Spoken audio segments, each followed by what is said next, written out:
Hello buddies, ഇന്ന് നമ്മളൊരു variety item പിടിക്കാനാണ് വന്നിട്ടുള്ളത്. അതായത് എഗ് കുൽഫിയാണ് നമ്മുടെ വെറൈറ്റി ഐറ്റം ആയിട്ട് വന്നിട്ടുള്ളത്. ചേട്ടാ, ഇവിടെ എന്തൊക്കെയാണ് സ്പെഷ്യൽ ആയിട്ടുള്ളത്? ഇപ്പൊ എനിക്ക് ഇവിടെ ഏറ്റവും കൂടുതൽ പോകുന്നത് ചിക്കനാണ്. നമ്മൾ ഇതിലോട്ട് ചിക്കൻ ആഡ് ചെയ്യും. പിന്നെ വെജ് വേണമെന്നുള്ളത് വെജും മസാലയുണ്ട്. ഇല്ലാന്നുണ്ടെങ്കിൽ നമുക്ക് പ്ലെയിൻ വേണമെങ്കിൽ പ്ലെയിൻ മുട്ട അത് എഗ് കുൽഫി ആക്കിയിട്ട് അതിൽ മേലെ പൊടിയിട്ടു സോസും ചോദിച്ചു. അപ്പൊ ബഡീസ് എല്ലാരും വന്ന് ട്രൈ ചെയ്യുക. നമുക്ക് ഇതിന്റെ മേക്കിംഗ് വീഡിയോ കാണിച്ചു തരാം.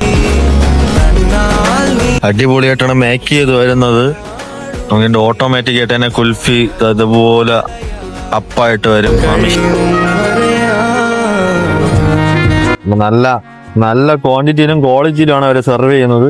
എന്തായാലും ട്രൈ ചെയ്യണം. അടിപൊളി. എങ്ങനെയുണ്ട് കഴിച്ചിട്ട്? ട്രൈ ചെയ്യാറുണ്ട്. ഫസ്റ്റ് ട്രൈ ചെയ്തപ്പോൾ വെറൈറ്റി ടേസ്റ്റ് തോന്നി, അങ്ങനെ കഴിച്ചു തുടങ്ങി. മെയിൻ കഥാപാത്രം എന്ന് പറഞ്ഞാൽ നമ്മുടെ ബ്രോയാണ്.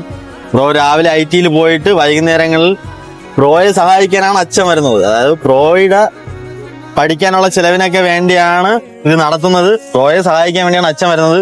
എന്തായാലും എവരെയൊക്കെയാണ് നമ്മൾ സപ്പോർട്ട് ചെയ്യേണ്ടത്. ഗൈസ്, ബ്രോ എവിടെയാണ് പഠിക്കണേ? ധനുവച്ചരം. ക്ലാസ്സിന് പോയിട്ട് വന്നിട്ട് വൈകുന്നേരം. ടേസ്റ്റിന്റെ കാര്യത്തിൽ ഞാൻ ഗ്യാരണ്ടി തരാം. അടിപൊളി മസ്റ്റ് ട്രൈ ഐറ്റം ആണ് എഗ് കുൽഫി. ലൊക്കേഷൻ വരുന്നത് നമ്മുടെ വെള്ളായണി സിഗ്നലിന്റെ തൊട്ട് മുന്നായിട്ട് സ്റ്റാഫ് ഫ്രൈഡേസിന്റെ ഓപ്പോസിറ്റ് ആണ് ലൊക്കേഷൻ വരുന്നത്. കുൽഫിയുടെ ടൈം വരുന്നത് വൈകുന്നേരം 6 മണി മുതൽ 11 മണി വരെയാണ്. അപ്പൊ എല്ലാവരും അന്ന് മസ്റ്റ് ആയിട്ട് ട്രൈ ചെയ്യുക. അപ്പൊ അടുത്ത വീഡിയോയിൽ കാണാം. ട്രിവിയൻ ട്രീറ്റ് തുടരും, തുടർന്നുകൊണ്ടേയിരിക്കും.